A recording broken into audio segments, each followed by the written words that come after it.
நான் சொல்லுவதே பிரச்சனை என்னன்னா, கூட்டணி கட்சிகளை தன்னுடைய அடிமைகள் போல மாத்தி தங்களிடம் சரணாகதி அடைய வைத்திருக்கிறது திமுக. எந்த கூட்டணி கட்சி வளர்ந்தது சொல்லுங்க? 2011 63 சீட்டு மிரட்டி வாங்கிட்டு போச்சு காங்கிரஸ்.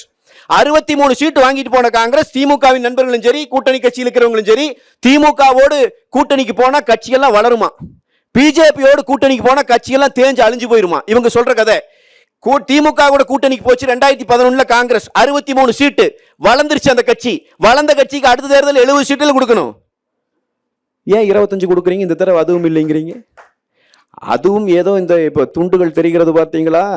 இந்த தாவேகா கொடி பறக்கிற காரணத்தால் காங்கிரசுக்கு இன்னும் கொஞ்சம் உயிர் இருக்கிறது அங்கே. ஏனென்றால் மரியாதைக்குரிய உதயநிதி அவர்கள் சொல்லுகிற போது கை நம்மை விட்டு போய்விடாது என்கிற நம்பிக்கை இருக்கிறது என்கிறார். அப்பொழுதே கை நடுங்குகிறது, போய்விடுமோ என்கிற பயம் இருக்கிறது. அப்ப அந்த காங்கிரஸ் கட்சி வளரல.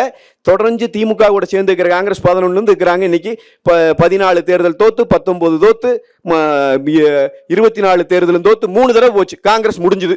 இனி அது கருவாடு மீனானாலாகலாம், காங்கிரஸ் நாடாளாது. முடிஞ்சது, அந்த நிலைமை முடிஞ்சது.